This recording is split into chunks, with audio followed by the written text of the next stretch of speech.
You know, so that's been that's one thing. The kitchen from June 1st to exactly, there's about $300 difference from last year and this year, so that's about the same. Greens fees are down about 3% because of the weather, I'm thinking. Booze is about even, and so that's kind of the June thing. March through June, 24 versus 23. March through June, we're up 7%.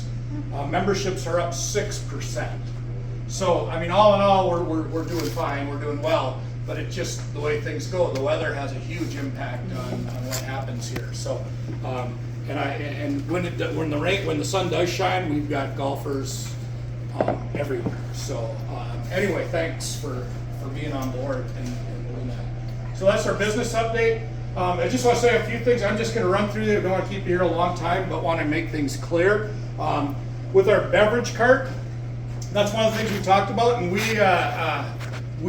need to do a better job training on our beverage cart. I know that Big Lake. Anybody know what the Big Lake beverage cart was called when they had it? Nobody does? I do. Was it the? Everybody in Cloquet does. It was called the Jolly Wagon. Oh yeah. Okay, remember that? So, you know, the drink cart has an identity, and it always needs to be out there 24/7. Lily ran it during men's league. I probably saw her 3 times and didn't order anything, got a thumbs up. You know, we gave her a thumbs up, but it's more of that social kind of interaction, always being present. She ran out of gas, you know. So Details. It was risky. so that's a good thing. But round and round and round, and we go backwards, and because Colleen did a little training with her, you know, 9, 8, 7, 6 on men's league on a night like that. When we get caught up going backwards, but it's a little different in men's league than shotgun start, because the guys start on 1, and then by 3 you should probably catch them at 3, and then when the course is full, then you can kind of go backwards. During a 72-person tournament, you're starting at 9 and just going around and around and around.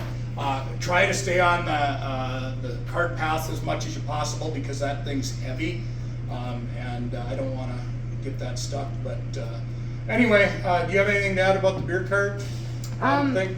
Dane made up this list, and I will type it out, but we're gonna have like a laminated beer cart set up. And I think you mentioned about having, maybe if you're slow during the day, have it set up for the beer cart gal at night, Yes. or guy. Yeah. Whatever. Yeah, absolutely. I don't know if Thursday. that's doable, like a Right. Thursday day, if it's slow. But if you're busy, you can't do it. But we're gonna have a nice, like, guide of what to put in there. Thanks for doing that. And then cigars, this is down here. This is a what do you call it, humidor? Humidor. A traveling humidor, which this is where you put the cigars in, because we've been selling cigars as well. And then we have the square terminal that we use for that, and that's this thing here.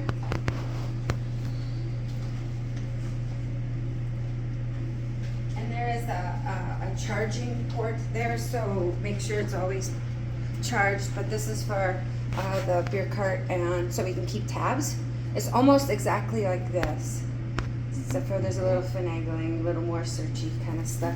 But then we have it for our outdoor bar as well, so then we can keep their tabs.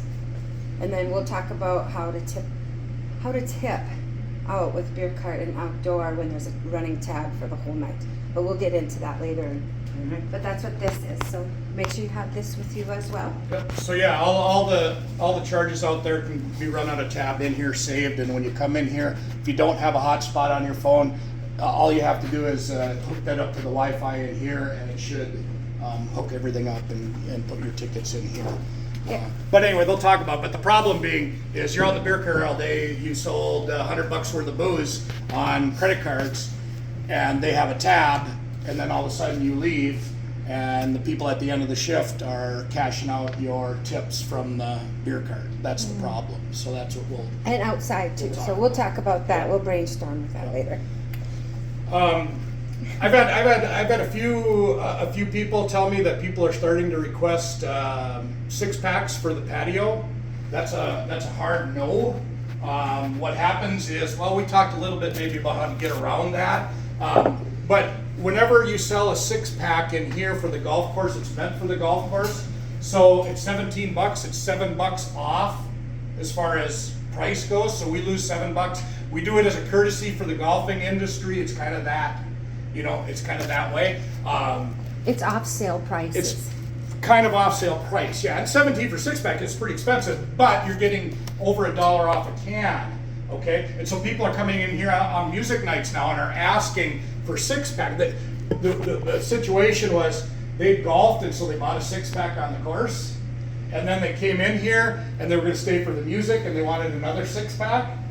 So that put our staff in a bad spot, oh, what do we do, but the answer there would be, no, those are only for golfing. But what we were thinking about doing, and I don't know if we're going to do it, we're thinking about just, okay, if you want to buy a 6-pack, you can rent the cooler and rent the ice, so it's $30 for the 6-pack. It's actually more expensive to buy a 6-pack because you got the cooler and the ice instead of the discount. We were thinking about doing that, but I'm kind of a hard no on that yeah, one. okay. Okay. I'll be open. All right. But anyway, just and not only do we lose $7 a 6-pack, but as a bartender here, you're losing $10 for every 6-pack you sell. Okay, because they're not tipping on that. When they buy a 6-pack, it's $17, and they usually just pay for it. They might tip you $1 or $2 on that, whatever. I don't know what they're giving you. But when you're selling cans of beer, you're getting probably $1 or $2 a can. So you're losing $10, and our staff is losing $10, and it's important that we keep that. And when the beer cart isn't efficient out on the course, then they request 6-packs out there. So you as staff are losing, $10 a 6-pack when we do it, when we have the beer cart out there. That's kind of why we want to make sure we get that clear. But we want our cart to have a name someday too. It ain't gonna be anytime soon, and it might need to be a new cart or a different cart. But